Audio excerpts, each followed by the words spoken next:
Wagwan, people of the internet, it is Multiplier here, ready to multiply the knowledge in your brains. And this video is all about a question I get asked maybe once every week or so, and that is, what hardware do I need for music production? Fantastic question.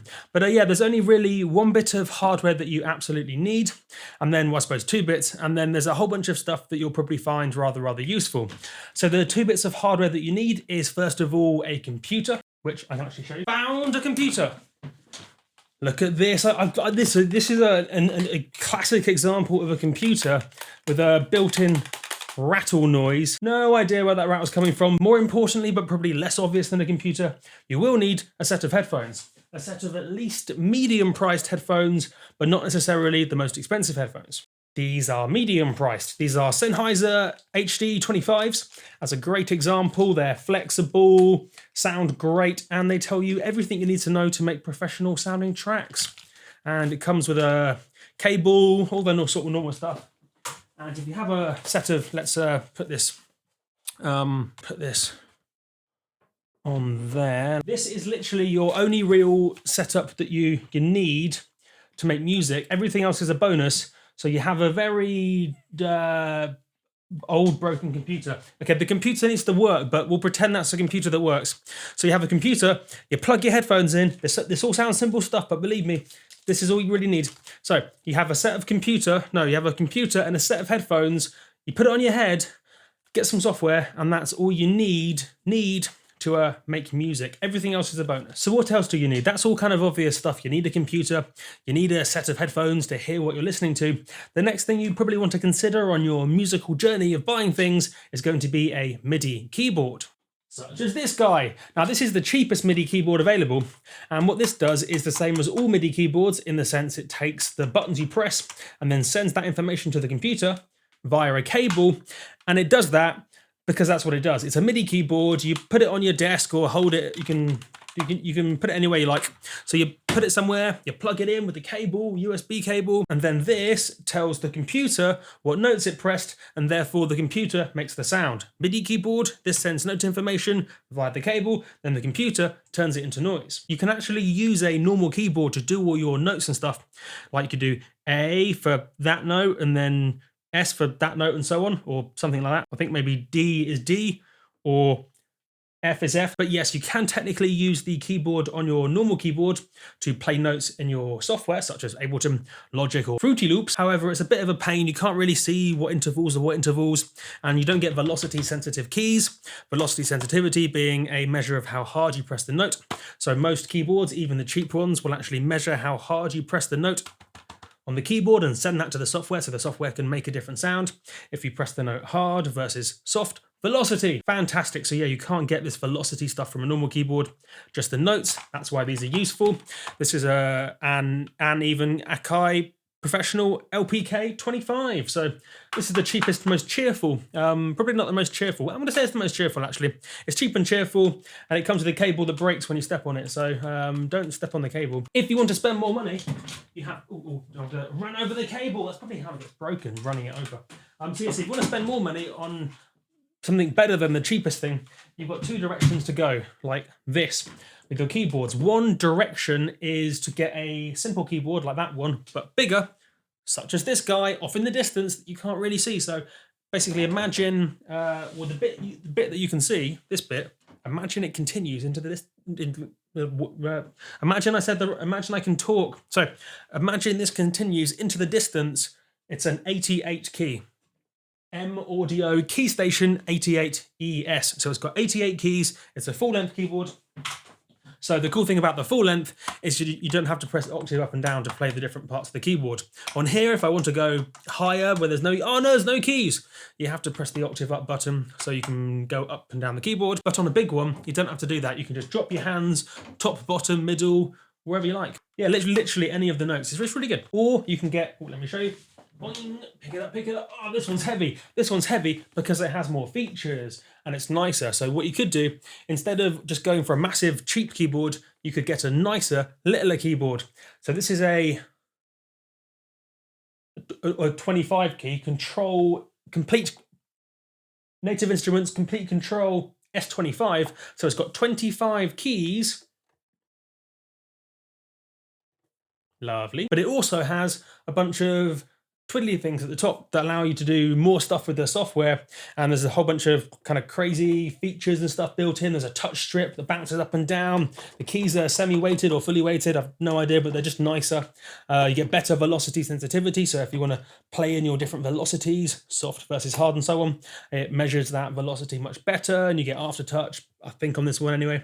Certainly some keyboards you get aftertouch as a more super fancy feature. So yeah, well, certainly one option is to get a more advanced keyboard, which makes life nicer and easier, but I wouldn't say it's necessary. It just makes life a little bit smoother. And I suppose for some bits of some music production, maybe for bits of music production that rely on you playing your parts in really expressively, so you're expressing an emotion or a vibe or a rhythm, then maybe this will result in a better track than, say, a cheap keyboard. But chances are it's just nicer. Also, it has lights on it that lights up, but I haven't plugged it in. I could plug it in, couldn't I, to show you? I'm not going to do that. Native Instruments. Go on their website, look up Complete Control, and you can see the bashing it into the desk, maniac. And you can see all the bits light up, which makes life easier for certain things. I should say that this does come in longer versions. If you want a longer version with more keys, all the different lengths, 49. And other such lengths. Now, you do technically have another option than a MIDI keyboard for inserting your notes into your software to do the noises and such.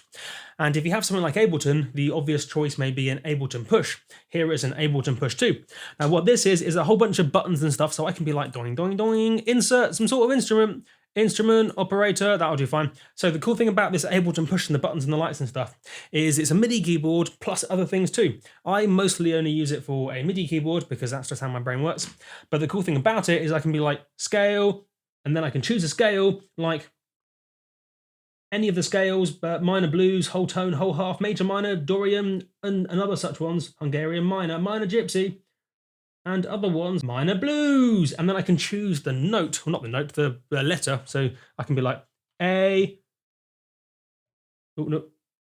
minor blues. And now every single note that I press in this grid will be in the scale, the key of minor blues A. Or I could do, I don't know, D minor. So literally every single note here will now be in D minor. Fantastic. I should probably definitely say that the Ableton Push does more than just keyboard stuff, because it does.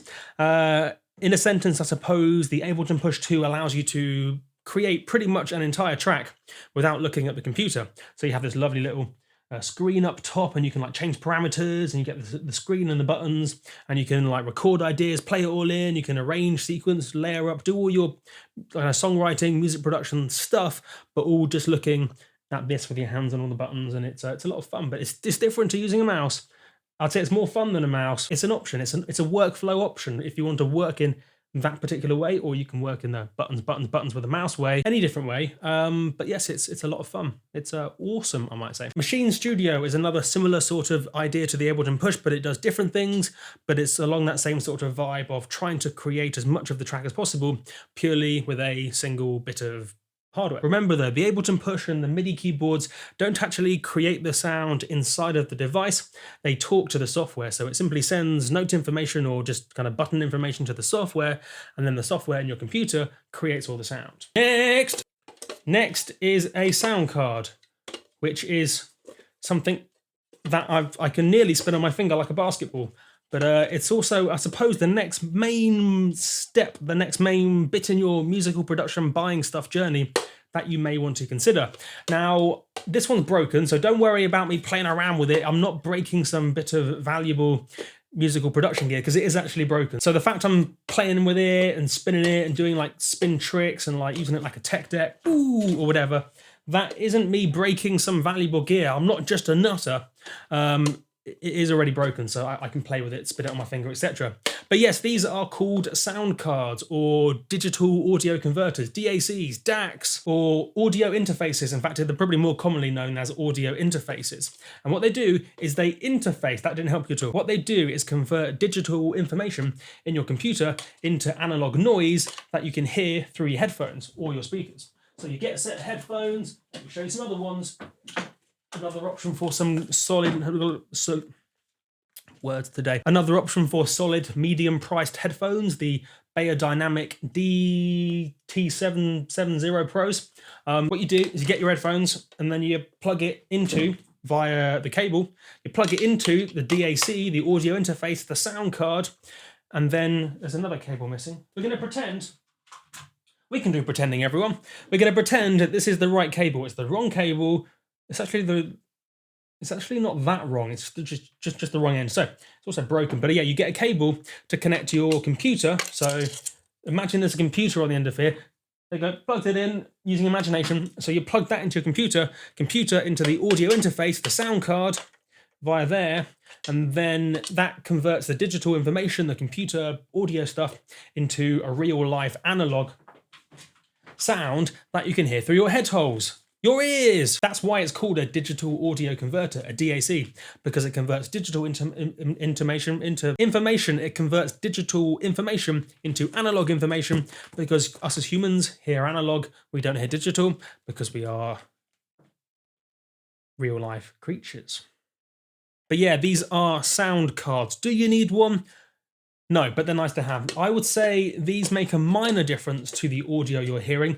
These don't actually change the sound that you're creating, by the way. This is a really important thing to understand. All your headphones, all your sound cards and stuff, they don't actually change the sounds you're making, because that all happens in software.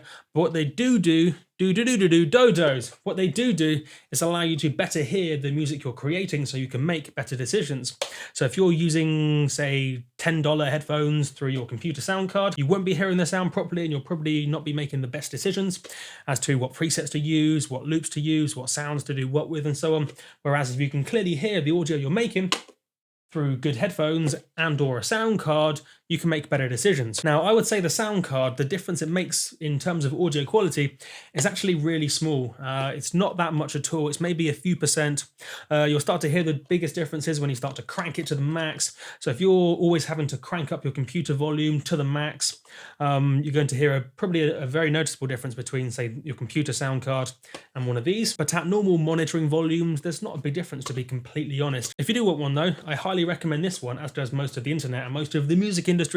This is a Focusrite Scarlett 2i2. It's lovely, cheap. It's the same quality in terms of all the kind of sciencey kind of stuff inside. It's the same quality as a more expensive one, like the Focusrite Scarlett 6i6, which is out of shop. It's just like this, but bigger, and other such things. But yes, the quality is as good as you need. It's as good as it gets, basically.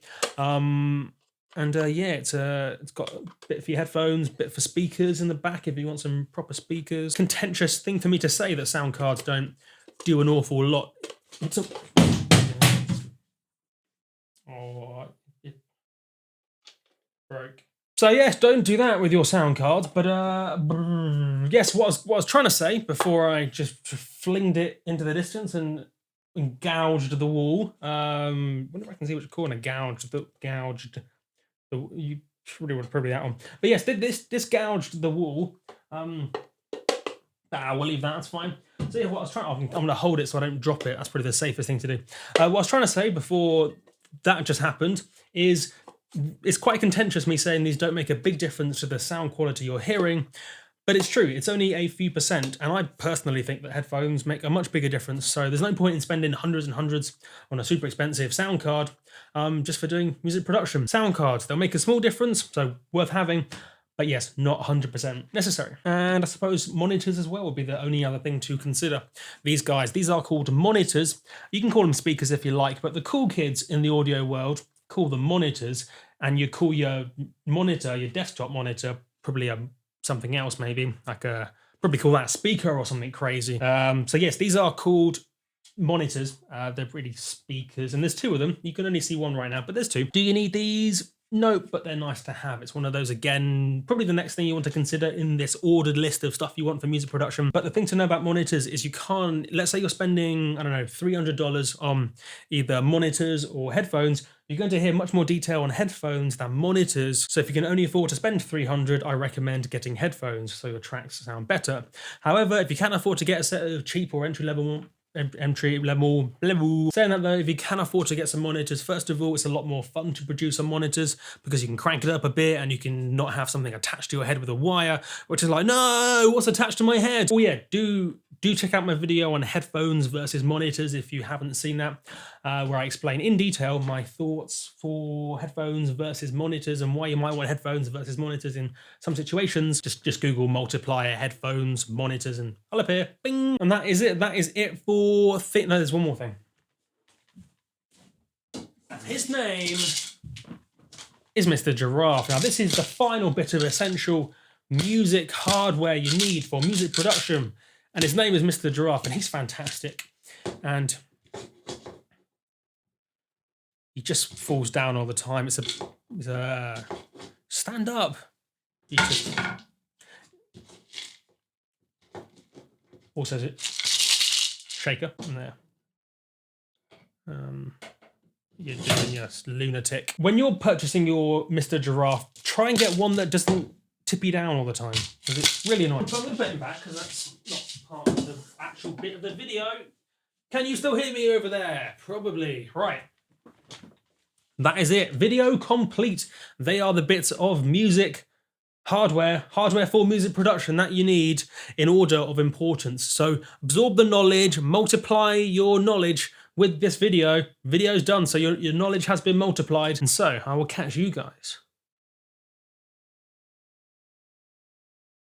on the flippity flip.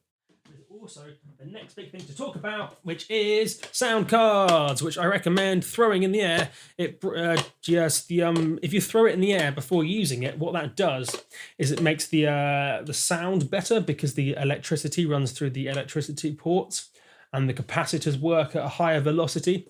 The ohmage resistance decreases more the more you shake it as well. So these are all just bonus tips.